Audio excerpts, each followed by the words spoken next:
Assalamualaikum warahmatullahi wabarakatuh. Salam sejahtera, salam satu Malaysia. Jadi hari ini kita bersiaran langsung dari 3M Auto Workshop Kota Kinabalu, Sabah yang terletak di belakang Maybank. Jadi apa yang kita mau cerita hari ini adalah bagaimana kita mendiagnosis suatu kenderaan, dan hari ini kita akan bercerita tentang satu biba, di mana biba ini kalau kita nampak dia mengadu masalah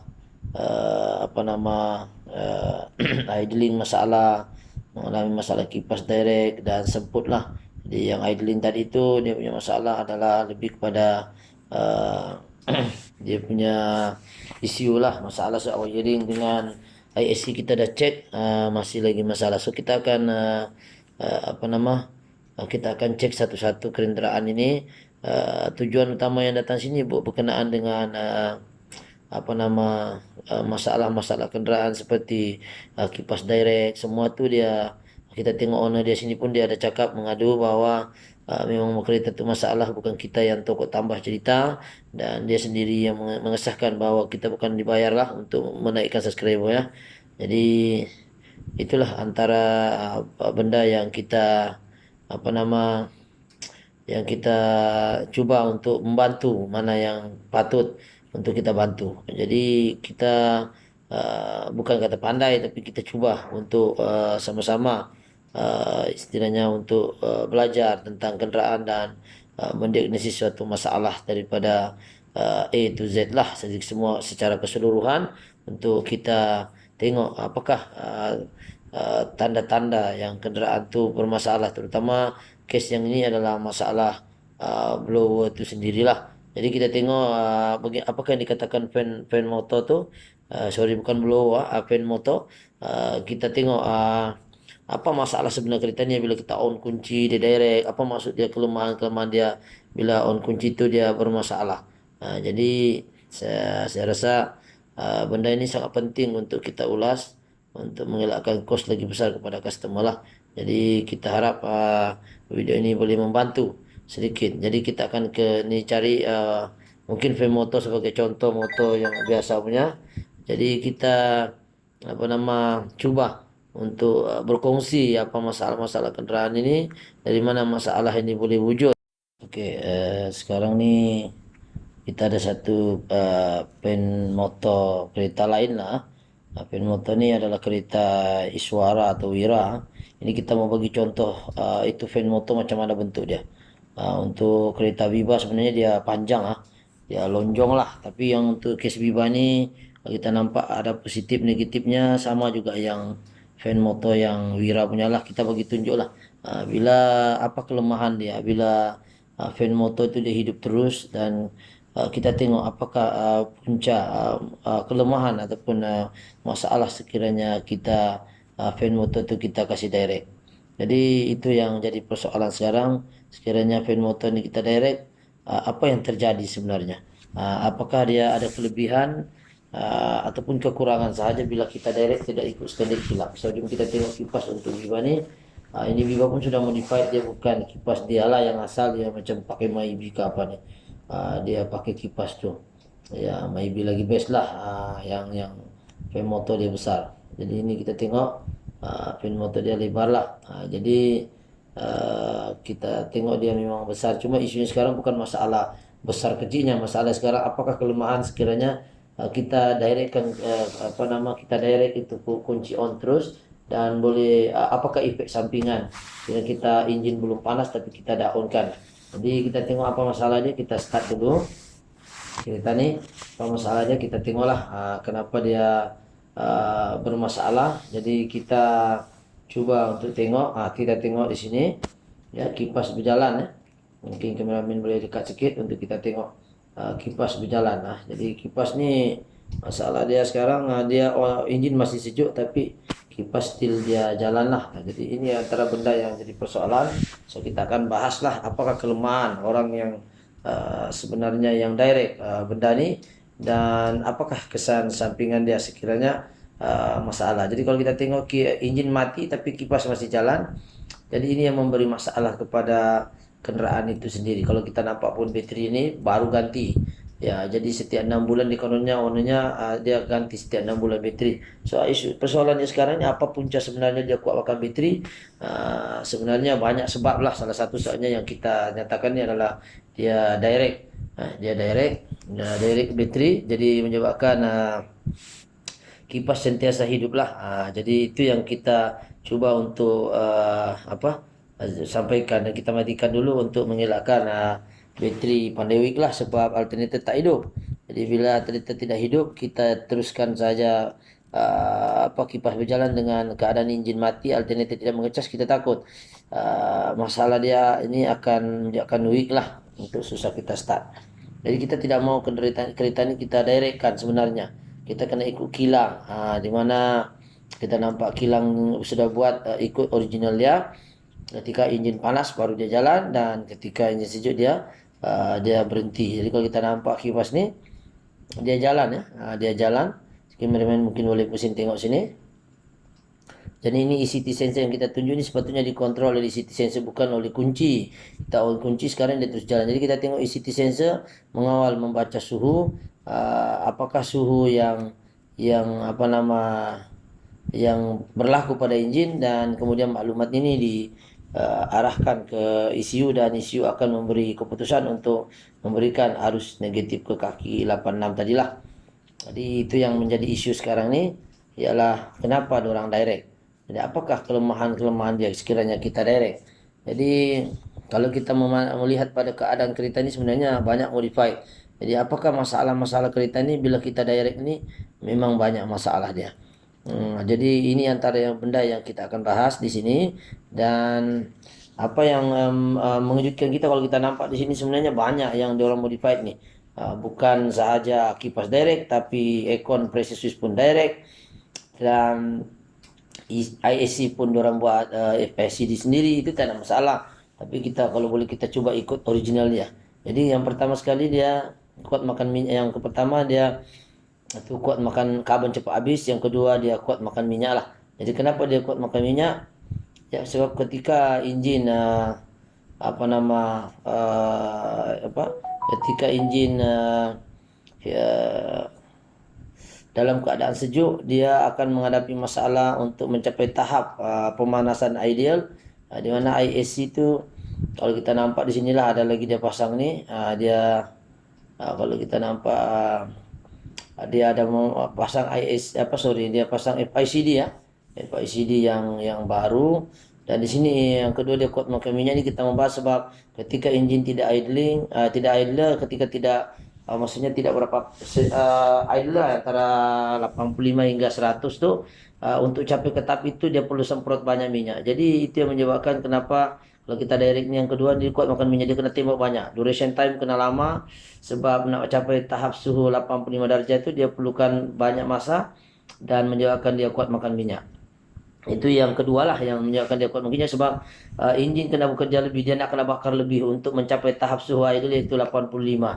Suhu idle 85 dari Celsius, jadi dia perlu tembak banyak minyak. Itu yang menyebabkan dia kuat makan minyak berbanding dengan kereta yang kipas tak jalan, dia steady sahaja, yang tidak perlu duration time yang terlalu panjang untuk dia mencapai tahap suhu idle iaitu 85 hingga 90 lebih lah, tidak sampai 100. Dan itulah yang kita nak, suhu itu berada di dalam enjin kita. Enjin ini dia tak boleh terlampau sejuk, dan juga dia tidak boleh terlampau panas. Jadi suhu untuk capai ke daripada 85 ke 100 tu atau 99 tu, dia perlu bakar banyak lebih. Jadi bila kita direct itu, enjin tengah sejuk, proses untuk nak capai tahap itu dia perlu siram banyak minyak. Jadi itu sebab kenapa bila kita direct tadi kuat makan minyak. Dan yang pertama tadi kan karbon cepat habis. Jadi itu yang kita bahas tadi. Yang kedua ni dia kuat makan minyak sebab dia memerlukan pembakaran yang banyak untuk mencapai tahap pembakaran ideal, suhu ideal. Berbanding dengan kipas yang tidak direct ini, maknanya dia panas, dia punya proses duration time sedikit saja. Jadi minyak bakar sedikit pun dia dah mencapai tahap ideal yang cepat. Berbanding dengan kereta yang kita direct, piston pun ni. Jadi yang ketiga adalah masalah piston juga boleh menyebabkan menyebabkan masalah kuat ring piston lah. Ring piston boleh menyebabkan rim piston pun yang bermasalah. Di mana ketika sejuk enjin bakar lebih, pasti piston akan bergerak lebih, pasti bergerak lebih, dan lebihan itu akan menyebabkan omboh bekerja tidak dalam keadaan tidak bersedia, minyak hitam berada di bawah dan dia perlu naikkan minyak dalam keadaan minyak tidak cukup tapi RPM tinggi sudah, yaitu dah mungkin 1500 dalam keadaan dia sejuk. Minyak itu dia naik atas, menyebabkan ring piston tak cukup minyak, boleh dia makan itu dia punya blok sendiri, dan juga ring piston mungkin mudah haus, tapi itu jangka masa panjang lah. Jadi itu yang kita nak share di sini ialah bagaimana yang kita katakan uh, apa yang ketiga tadi itu, kita nyatakan dia masalah kepada betul lah. Walaupun kita tanya dia bilang iyalah, sekarang ini kita tengok apakah respon owner sendiri dalam kita membahas isu ini. Jadi kalau yang ketiga ni kuat makan minyak sebab duration time terlalu panjang lah. Jadi yang seterusnya kalau kita tengok ya, kita on kipas, kita try on kunci, kita on dia, kita tengok. Jadi yang keempat ni ialah masalah dia ialah kuat makan bateri. Coba tengok di sini, bateri ni baru ganti. Ya, bila dia baru ganti, ketika dia on begini, cas bateri akan keluar. Cas keluar bateri betul keluar secara berterusan. Di mana enjin tengah mati, dia on kunci saja dia mati. Jadi bila dia mati, jadi susah untuk hidup, betul lah. Susah untuk hidup. Jadi dia kuat makan bateri. Sebab itu kalau kita tanya ownernya, setiap 6 bulan dia ganti bateri. Saya pun tidak tahu kenapa dia ganti bateri. Mungkin dia tanya penjual bateri lah, memanglah kena ganti kan. Yang keempat tu masalah dia kuat makan bateri. Sebab kenapa? Kipas jalan 24 jam. Dia tidak kena cas. Jadi alternator tidak berpusing ya. Jadi kita tengok kameraman, coba pusing tengok di sini. Kalau kita tengok baterinya pun dia masih baru ya, atau ada stiker lagi. Kalau kita nampak dia stiker dia pun masih baru ya. Ini kereta dia cakap baru dah sampai 1 bulan lagi dia ganti bateri dia. Dia sebenarnya bukan masalah bateri, tetapi masalah direct current tu yang menyebabkan kos tinggi. Jadi ini masalah dia yang keempat, iaitu kuat makan bateri bila kita direct ya. Sebab kita tidak mau pengguna ni rugi sebenarnya. Di mana kipas berjalan secara berterusan tetapi alternator dalam keadaan diam. Jadi apa yang menyebabkan masalah dia sekarang ini ialah ketika enjin lebih, pembakaran lebih apa semua itu, itu yang kita tidak mau berlaku pada bateri itu. Istilahnya ni kalau kita nampak lah kalau kita nampak dia bakar lebih, itu yang masalah dia, itulah ombo bekerja lebih. Jadi dalam keadaan enjin sejuk, inilah yang bermasalah dia. Yang keempat tadi kuat makan bateri. Jadi itulah yang kita cuba bahas, kenapa dia kuat makan bateri itu. Ya betul lah. Jadi itulah kita tanya owner dia, dan kita cuba untuk coba untuk membantulah macam mana. Yang keempat tu masalah bateri cepat makan tu. Jadi kalau boleh, kalau bateri ni kita jaga dia dari segi air bateri, sebenarnya dia 1,5 tahun. Kalau sel basah lah, sel kering mungkin setahun. Tapi kenapa dia setiap 6 bulan dia ganti? Jadi kita tengok, kita yang seterusnya kita akan bahas lagi. Kita matikan dulu sekejap enjin. Jadi sekarang ni kalau kita nampak lah keadaan dia, keadaan enjin ni, kita yang keempat, yang keberapa sudah ni? Yang kelima ya. Kelima itulah. Tapi itu sebelum itu kita tengok ni pressure switch pun diorang direct, FICD pun diorang kasih kasih bypass dengan itu dia punya pipe kanister tu dia potong 3. Jadi kita tak nak benda ini berlaku kepada customer modified. Kita bukan engineer, kita pomen saja. Jadi mana yang boleh kita buat original, buatlah. Tak payahlah kita ubah-ubah kereta yang memang standard kilang. Sebab pasti dia ada efek sampingan lain. Mungkin kalau bukan jangka pendek, mungkin jangka panjang yang kita akan nampak. Jadi saya rasa itu saja yang kita ni. Yang keberapa sudah itu? Yang kelima ya. Starter kita on. Kita try on dulu balik. Yang seterusnya yang kelima itu ialah Kalau kita nampak di sini scanner ni semua okey. Jadi apa nama yang kelima ni lebih kepada starter lah ya. Starter pun boleh masalah sebab ketika pembahagian karan tu karan kuat makan, jadi bila kita start tu dia jadi batuk-batuk begitu. Jadi ini bukan sebenarnya masalah kepada ni starter, tapi ampere itu berpisah sudah dia. Kalau kita nampak tadi pun alternator okey juga 13.8 di scanner tu. So inilah yang antara masalah-masalah dia. Jadi kalau kita tengok dia punya bacaan pun tidak ada juga, temperature pun okey juga. Jadi kalau kita tengok ini sekarang ini kenapa orang kasih direct, itu soalan dia. Kenapa orang kasih direct? Okey. Jadi ini yang kita mau cari punca dia. Sudah tahu masalah dia apa kelemahan direct ni. So kalau kita tengok dia punya temperature ni, kita buka dulu. Kita tengok apakah kelemahan kereta ni. Dia direct di kaki 86 ya. Kita tengok fuse dia. Di situ dia punya fuse. So kalau kita cabut ni fuse, kita tahu di mana dia kasih direct itu barang. Dia cantik juga lah, dia sambung, tapi tetap juga di direct. Jadi benda direct ini tidak bagus. So yang saya tunjuk ni adalah namanya fan motor relay. Jadi kita akan cabut lah, kita akan cabut dan kita nampak di manakah orang looping grounding. Dia kasih direct, sepatutnya negatif ni daripada ECU, tetapi orang kasih direct. So kita suspek di belakang kotak fuse ni orang kasih direct lah. So kita tengok dulu dia punya kotak dia punya relay, kita cabut adakah dia mati atau hidup, untuk pastikan relay itu confirm ada masalah ke tidak. So kita cabut dulu. Kita cabut, kita tengok macam mana ya. Pelan-pelan. Kita tarik pelan-pelan, lah, kita goyang-goyang untuk memastikan relay itu kita sudah cabut, still mati kah atau masih hidup lagi. Itu kita pun risau di mana dia looping nih. Sebab benda-benda wiring ni kalau looping kita takut. Tapi memang kita sudah agak dia mesti looping di kaki 86 negatif yang sepatutnya isi yang bagi, tapi dia direct grounding ya. Jadi okey, test pen saya ni dia akan uji untuk satu-satu. Kalau kita nampak di sini kaki yang ini petunjuk yang merah, dan yang merah ni adalah positif. Kalau dia menyala merah positif, kita tapuk gini supaya nampak merah tu. So, kalau dalam kamera dia nampak hijau. Hijau tu negatif, sepatutnya ini merah. Jadi kita nak uji kaki demi kaki. Jadi setiap kaki di relay tu dia ada nombor dia.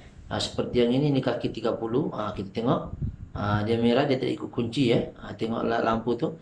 Yang di tengah tu adalah kaki 87. Kalau kita tekan dia jalan kipas tu, tengok dia jalan ini kita direct kipas tu. Dia jalan tu. Minta maaf kalau ini penggambaran semula suara. Jadi kita rakam saja. Jadi kalau kita nampak dia jalan kipas tu dia jalan.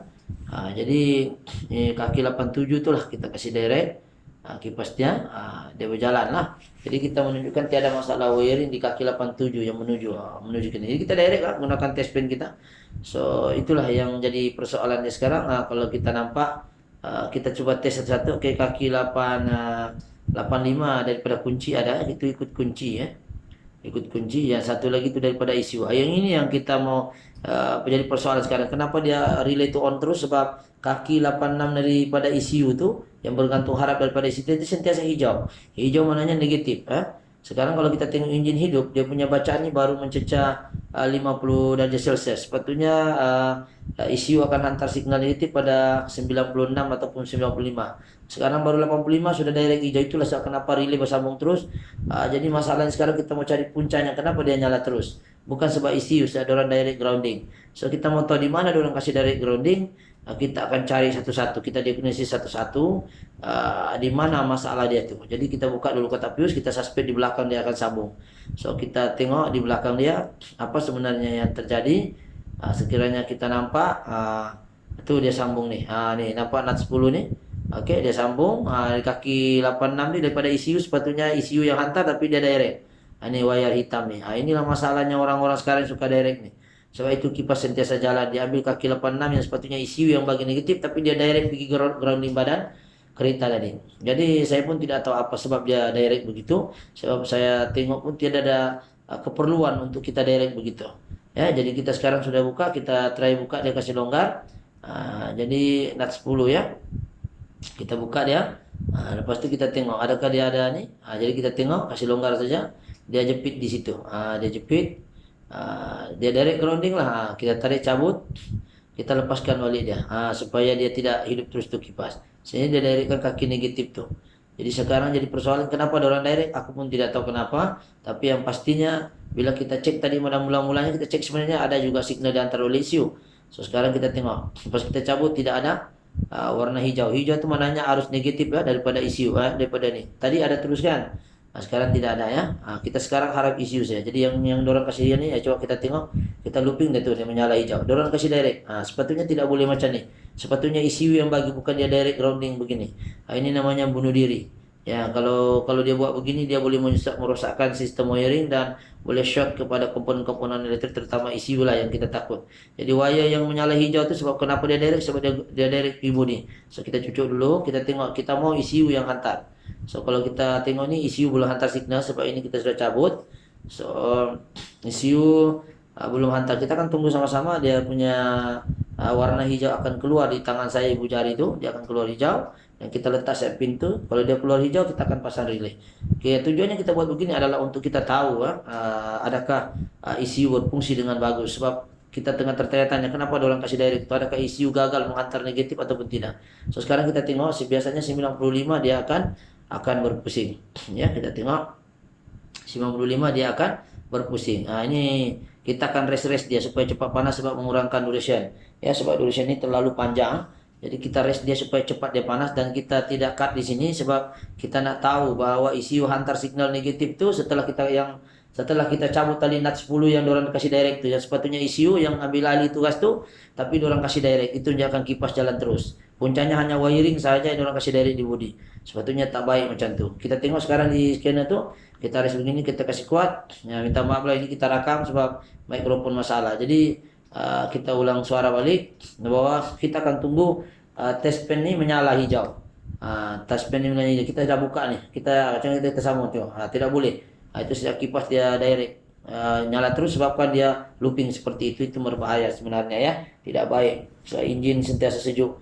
Sedangkan patutnya dia panas baru hidup. Sekarang sejuk kah panas kah dia hidup saja. Jadi kita tunggu sama-sama untuk kita tengok di scanner sebab kereta ini pakai mentol, tidak pakai analog ataupun digital temperature. Kita tidak tahu berapa kepanasan dia. Jadi kita coba rest lagi. Mungkin mengikut perkiraan sebenarnya 96 derajat Celcius dia kipas kena jalan lah. Dan sebelum dia jalan tu kita tengok dulu warna nanti. Kalau dia 96 dia keluar hijau di lampu test lamp tu, di test lamp saya. Sekarang dia belum hidup. Mungkin sedikit masa lagi kita tengok di nombor tu. Kalau kita tengok di scanner tu dia macam berapa itu? 90 ni ya. 96 biasa atau 97 paling last dia akan mesti hidup. So kita tengok dia akan keluar hijau. Kalau hijau maknanya ECU akan hantar. So maknanya tidak perlu didirectkan. Kenapa mau direct? Kalau benda boleh ikut original. Inilah masalahnya orang direct sedangkan ECU bekerja dengan baik. Jadi kita tengok sampai dia keluar titik di warna hijau itulah dia menyala. Jadi bila dia hijau kita terus letak dia, takut nanti kereta jadi naik pula temperaturenya. Jadi kita tunggu hijau dan kita saksikan sama-sama adakah ECU tu ada keluar sudah hijau menunjukkan ECU sudah hantar arus negativity 90 dB. Jadi kita cepat-cepat pasang relay takut nanti panas kipas tak jalan. So kita mau tengok ini, kita pasang relay dan kita tekan dan seterusnya kita pasang. Jadi mungkin kameramen boleh tengok kipas jalan. Ini mengikut ECU sudah. Jadi tidak perlu lagi on kunci dia hidup. Ya, jadi dia ikut normal kilang balik lah. Dia ikut standard kilang balik. Bila panas enjin hidup, bila sejuk bila panas dia hidup, bila enjin sejuk dia akan mati sendiri. Jadi auto lah. Dia auto cut ya. Dia ikut DC sensor, DC center ke ECU untuk kasih arus negatif. Bukan dengan cara tadi itu dia pusing, dia direct kan itu menjadikan dia sentiasa hidup itu kipas. Jadi sistem ini tak boleh begitu main direct. Biarlah ECU yang ambil peranan asal dia. Jadi sekarang kita tengok ECU bekerja. Jadi kenapa perlu direct? Inilah saya pun pening juga kenapa benda boleh ikut normal kita kena sambung-sambung seperti ini. Jadi elakkan kita menggunakan wire-wire seperti ini kita looping. Sebenarnya tidak baik untuk sistem wiring dan keselamatan pada komponen-komponen elektrik yang boleh menyebabkan short. Jadi kalau emergency boleh, tapi itu pun kena sampai di workshop boleh tukar balik ikut asal. Jadi itu kenapa kita kena paham di sini bila kita modify ini. Patutnya ketika kita modify itu kita pikirkan jangka panjang, jangan memodify saja. So kita tengok dia punya bacaan di sini. Minta maaf lah kameramen ini jauh sangat dia tak nampak. Jadi itu yang kita say sekarang ini ialah janganlah kasih direct kalau boleh ikut normal. Jadi sekarang ini kalau kita tengok bacaan 97 baru dia pusing. Minta maaf ini kamera dia kecil lah. Tak berapa nampak itu dia punya nombor. Sepatutnya 95, 96 atau 97 kipas kena running. Jadi kita uji lagi satu kali ini, kita tunggu dia sampai dia running. Oke, sekarang kita tengok kipas jalan ke tidak. Oke, dia ikut normal. So kalau dia ikut normal, so kita cabut semua yang wiring asalnya itu kita keluarkan. Ya, nah sekarang hidup kipas jalan ikut ECU sudah, bukan ikut wiring yang tadi yang kita buka itu kita dah cabut dan kita dah tengok di sini keadaan temperature pun tidak juga terlalu panas. Hidup kipas temperature makin turun. Jadi kenapa orang kasih direct? Saya pun masih jadi persoalan kenapa benda yang boleh ikut originalnya kita kasih direct, sedangkan benda itu boleh ikut originalnya. Jadi saya harap benda betul lah. Kita ada tanya owner dia, dia pun tidak tahu, dia beli owner ini tidak tahu pun benda-benda begini. Cuma orang introduce. Jadi kita tanya dia supaya dia tahu bahwa bukan kita yang minta dia datang sini, seperti kawan introduce kata di sini kita bukan pandai. Jadi kita saksikan sendiri owner sendiri yang mengakui bahwa benda-benda begini dia pun tidak tahu dan dia mau suruh kita buat original dia. Dan dia pun buntu lah. Sebab benda ini boleh ikut jenis kuat makan bateri lah, ada 6 masalah tadi tu, kelima tadi tu yang kita bahas. Jadi kalau boleh kita janganlah begitu mendirect-directkan benda yang boleh ikut original. Mungkin hari ini dia tidak rusak, lusa atau tahun depan, bulan depan kita tidak tahu nasib kereta kita bila kita melanggar hukum engineer punya drawing yang sepatutnya kita ikut aliran yang betul, tapi kita mengubah-ubah yang sepatutnya tidak perlu diubah. Jadi kita tak mau customer mengalami kerugian besar sebabkan benda fan motor saja yang kita kasih direct seperti itu. Jadi kena paham lah. Jadi bila benda ini berlaku dengan mana-mana pengguna kereta, kita kena alert lah. Jangan kita direct saja kalau tidak tahu, antar kepada yang tahu. Jadi semoga video yang saya ringkas ini bagus, boleh memberi share dengan anda semua. Jadi subscribe, like ataupun share lah.